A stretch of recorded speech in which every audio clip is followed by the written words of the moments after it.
Excitement ഉണ്ടാക്കിയിരിക്കുന്നു. കേരളത്തിന്റെ രാഷ്ട്രീയ ചിത്രത്തെ തന്നെ മാറ്റാൻ പര്യാപ്തമായ രീതിയിലുള്ളൊരു പ്രഖ്യാപനം എന്ന നിലയിൽ കാണുന്നുണ്ട്. LDFിന്റെ ഭാഗത്തു നിന്ന് കനത്ത വിമർശനം ഉണ്ടായിട്ടുണ്ട്. ടി സിദ്ദിഖ് സംസാരിക്കുന്നു. തിരിച്ചു വരാം ഹർഷൻ. സിദ്ദിഖ് മാധ്യമങ്ങളോട് സംസാരിക്കുന്നു.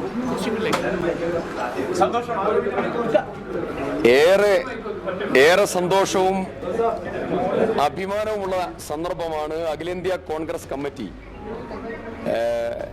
കേരളത്തിലെ കോൺഗ്രസ് നേതൃത്വത്തിൻ്റെയും കേരളത്തിൽ നിന്നുള്ള അഖിലേന്ത്യാ നേതൃത്വത്തിൻ്റെയും സ്ഥാനാർത്ഥിയായി നേരത്തെ പ്രചരണ പരിപാടികൾക്ക് നേതൃത്വം കൊടുത്തിരുന്ന എൻ്റെയും ഈ മണ്ഡലത്തിലെ ജില്ലാ കോൺഗ്രസ് കമ്മിറ്റികളുടെയും UDFിൻ്റെയും ആഗ്രഹമനുസരിച്ച് ഈ തീരുമാനമെടുത്തതിൽ ഏറെ സന്തോഷവും അഭിമാനവുമുണ്ട്.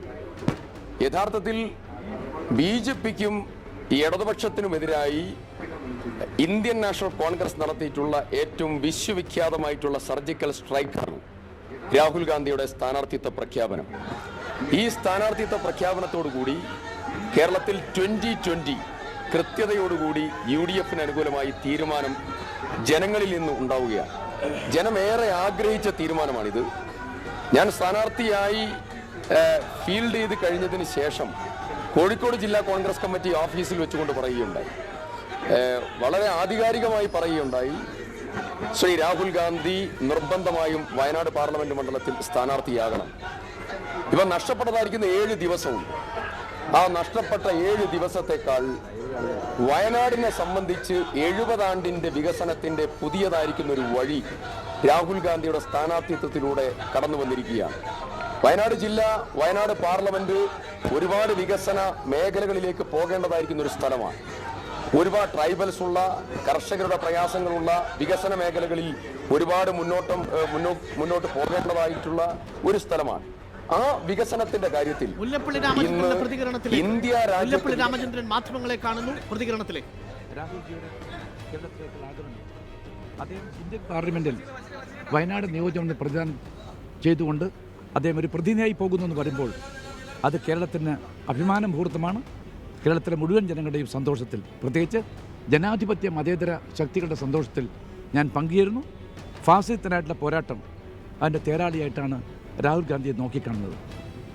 ആ പോരാളി ഇവിടെ നിന്ന് മത്സരിക്കുന്നു, അദ്ദേഹം റെക്കോർഡ് ഭൂരിപക്ഷത്തോടെ ലോക്സഭയിലേക്ക് പോകുന്നു എന്ന് പറയുമ്പോൾ അതിലേറെ ഒരു ജനാധിപത്യ മതേതര പ്രസ്ഥാനത്തിന് അഭിമാനിക്കാൻ മുഹൂർത്തമില്ല എന്ന് മാത്രം ഞാനിപ്പോൾ പറയട്ടെ. CPM വലിയ ആരോപണങ്ങൾ ശ്രമങ്ങൾ പലയിടങ്ങളിൽ നന്നായി നടന്നു എന്ന് താങ്കൾ തന്നെ പറഞ്ഞിട്ടുണ്ട്. അത് ഒരു ഘട്ടത്തിൽ വെളിവാക്കുമെന്ന് പറഞ്ഞിരുന്നു. ഈ ഒരു അവസരം സമയമായിട്ടില്ല. ഞാൻ ആ കാര്യം പറയുമെന്ന് പറഞ്ഞാൽ പറഞ്ഞു തന്നെ ഇരിക്കും.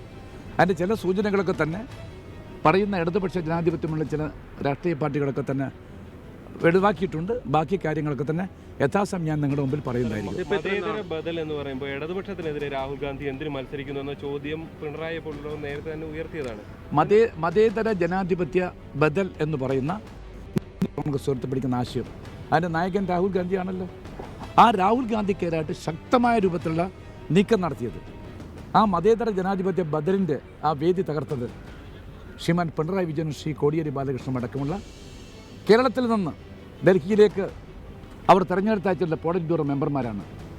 കേന്ദ്ര കമ്മിറ്റിയിൽ അവിടുത്തെ നിലപാട്, പോളിറ്റ് ബ്യൂറോയിൽ അവിടുത്തെ നിലപാട്, ആ നിലപാട് കേരളത്തിൽ ഈ പറയുന്ന പോലെ തന്നെ ജനാധിപത്യ മതേതര ശക്തികളുടെ ഒരു കൂട്ടായ്മ അത് സൃഷ്ടിക്കുന്ന കാര്യത്തിൽ വിഘാതം സൃഷ്ടിച്ചത് അഖിലേന്ത്യാ തലത്തിൽ തന്നെ ഊർജിതമായി അതുമായിട്ട് മുന്നോട്ട് പോകാൻ സഹായിക്കുന്ന ഒരു സമീപനമല്ല അവരുടെ ഭാഗത്തുനിന്നുണ്ടായിട്ടുള്ളത്. അതുകൊണ്ട് തന്നെ ജനാധിപത്യ മതേതര ശക്തികളുടെ ഐക്യത്തെ തകർത്തത് ശ്രീമാൻ പിണറായി വിജയനും ശ്രീമാൻ കോടിയേരി ബാലകൃഷ്ണനുമാണ്. ഈ തെരഞ്ഞെടുപ്പിൽ ജനങ്ങൾക്ക് കാര്യം ബോധ്യപ്പെടും. ഞാൻ പറഞ്ഞതുപോലെ തന്നെ ജനമഹായാത്രയ്ക്ക് തുടക്കം കുറിച്ചുകൊണ്ട് അന്ന് ജാഥയുടെ നായകൻ രൂപത്തിൽ ഞാൻ പറഞ്ഞ കാര്യം പറയട്ടെ. ഈ തെരഞ്ഞെടുപ്പിൽ കേരളത്തിൽ നിന്ന് 2020 20 സീറ്റും കോൺഗ്രസും ജനാധിപത്യ മുന്നണികൾ നേടുമെന്ന കാര്യത്തിൽ സംശയമില്ല. ഞാൻ ഐക്യ ജനാധിപത്യ കക്ഷിയിലെ മുഴുവൻ ഘടകകക്ഷി നേതാക്കളെ അഭിനന്ദിക്കാൻ ആഗ്രഹിക്കുന്നു. അവിടെ കൂടെ കൂട്ടായ തീരുമാനമാണിത്. അതുപോലെ തന്നെ കോൺഗ്രസ് സമുന്നത നേതാക്കന്മാരെല്ലാം ആലോചിച്ച ശേഷമാണ് രാഹുൽജിയുടെ മുമ്പാകെ ഞങ്ങൾ ഈ പ്രൗഢമായ ഞങ്ങളുടെ അഭിപ്രായം വെച്ചത്. അദ്ദേഹം തുടക്കത്തിൽ തന്നെ എതിരഭിപ്രായം പറഞ്ഞില്ല എന്നുകൊണ്ട് തന്നെ ദീർഘവർഷമായി ബന്ധപ്പെട്ട് പ്രവർത്തിക്കാൻ അവസരം ലഭിച്ചിട്ടില്ല.